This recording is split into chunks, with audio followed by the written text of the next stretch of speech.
Assalamualaikum warahmatullahi wabarakatuh. Perkenalkan kami dari kelompok 7 pada kesempatan kali ini akan mempresentasikan mengenai pengaruh penggunaan TikTok terhadap produktivitas belajar mahasiswa Filkom UB. Proyek akhir mata kuliah ADPK SI kelas C. Pertama-tama izin memperkenalkan diri terlebih dahulu. Di sini saya bersama teman-teman saya, Reza Fikir Palevi, dan saya sendiri Ken Jeremy Budiono, Fahri Zahran Hakim, dan juga Muhammad Davi Amami. Kemudian ada topik pembahasan kami. Yang pertama adalah latar belakang, yang kedua adalah objek penelitian dan sampel, yang ketiga adalah metode penelitian yang kami gunakan, yang keempat hipotesis, yang kelima pembahasan, dan yang terakhir kesimpulan. Dan yang pertama akan langsung masuk ke bagian latar belakang. Pada era digital saat ini, media sosial telah menjadi bagian yang penting dari kehidupan kita sehari-hari, terutama di kalangan mahasiswa. Salah satu platform yang populer di kalangan mahasiswa sekarang adalah TikTok. Aplikasi berbasis video pendek yang menawarkan berbagai konten yang menarik. TikTok sendiri memiliki beberapa fitur yang mendukung kreativitas mahasiswa termasuk dalam proses belajar. Namun, di balik manfaatnya yang cukup banyak, penggunaan TikTok yang berlebihan juga dapat menurunkan produktivitas belajar, mempengaruhi manajemen waktu, dan juga mengganggu fokus mahasiswa.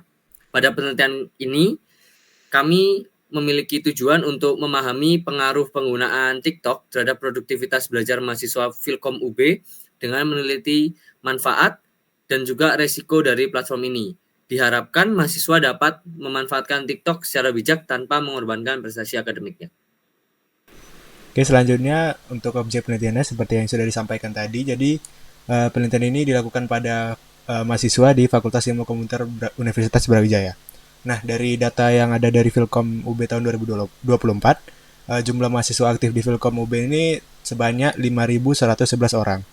Nah, jadi kembali tadi, penelitian ini bertujuan untuk menganalisis apakah penggunaan TikTok itu dapat mempengaruhi produktivitas akademik mahasiswa dan sejauh mana dampak tersebut bisa terjadi. Nah, untuk sampelnya, kami menggunakan rumus Slovin dengan tingkat margin error sebesar 5%. Setelah dihitung, kami mendapatkan sampel yang harus didapatkan itu minimal sebesar 371 responden.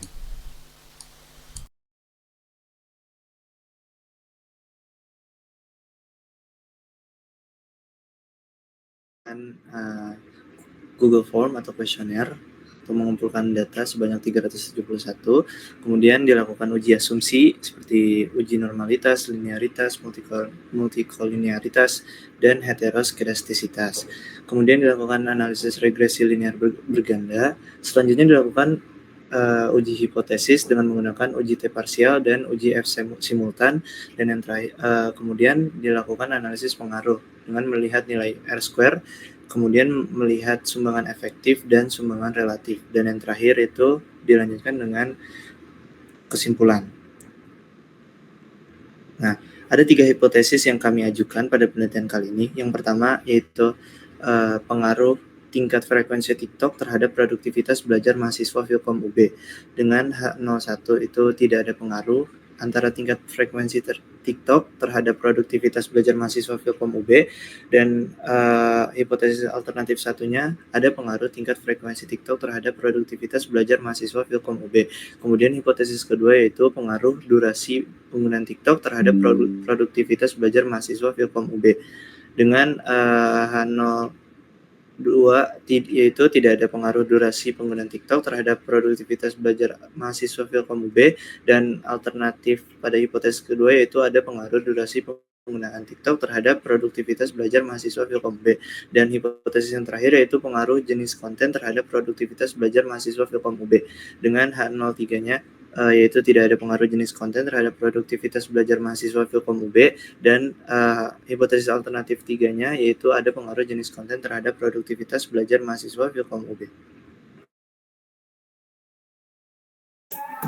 Oke, selanjutnya di sini masuk ke dalam pembahasan. Yang pertama kita melakukan uji normalitas, di mana di sini diketahui hasil dari uji normal nilai SIG-nya yaitu 0,69, yang berarti lebih dari 0,05, yang mengindikasikan bahwa data yang kami gunakan berdistribusi normal. Kemudian kita juga melakukan uji linearitas, di mana 3 variabel ini dari hasil analisis bersifat linear terhadap variabel dependent atau variabel Y. Kemudian selanjutnya di sini ada uji multikolinearitas di mana nilai toleransinya itu lebih dari 0,10 sedangkan nilai FIV-nya itu kurang dari 10. Yang mengartikan bahwa tidak ada indikasi multikolinearitas.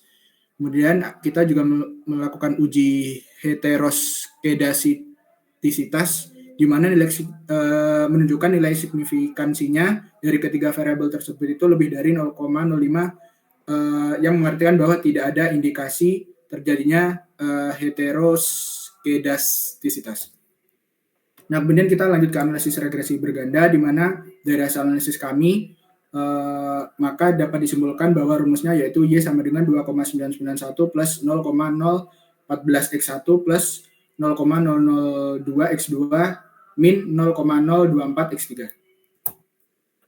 Nah, di sini kita juga melakukan uji T parsial di mana dapat ditarik kesimpulan bahwa ketiga variabel independen ini X1, X2, X3 ini pada dasarnya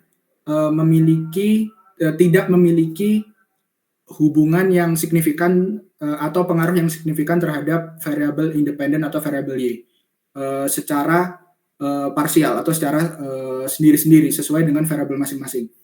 Nah, kemudian kita juga melakukan uji F simultan sama seperti dengan uji T parsial tadi bahwa secara simultan ketiga variabel ini tidak memiliki dampak atau pengaruh yang terlalu signifikan terhadap produktivitas belajar atau variabel independen tadi.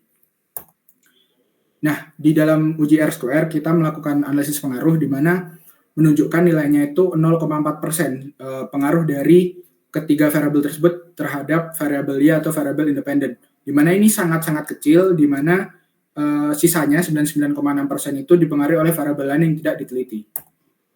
Nah, yang terakhir kita juga melakukan uji analisis sumbangan efektif serta sumbangan relatif, di mana untuk nilainya sendiri sumbangan efektif dari X1, X2, X3 itu jika ditotal adalah 0,4%, sama seperti uji R-square yang sudah kita lakukan tadi. Sedangkan sumbangan relatifnya itu untuk X1 sebesar 0,25, X2 0,25% juga, dan X3 0,5%. Oke, yang terakhir adalah kesimpulan. Jadi dari penelitian yang kami lakukan ini menunjukkan bahwa durasi penggunaan TikTok dan juga jenis konten memiliki hubungan linear dengan produktivitas belajar, meskipun kontribusinya itu sangat kecil. Hasil uji simultan juga menunjukkan bahwa variabel independen tidak berpengaruh secara signifikan bersama-sama terhadap produktivitas belajar, yang sebagian besar dipengaruhi oleh faktor lain di luar penelitian ini. Mungkin sekian dari kami, mohon maaf jika ada kesalahan kata. Wassalamualaikum warahmatullahi wabarakatuh.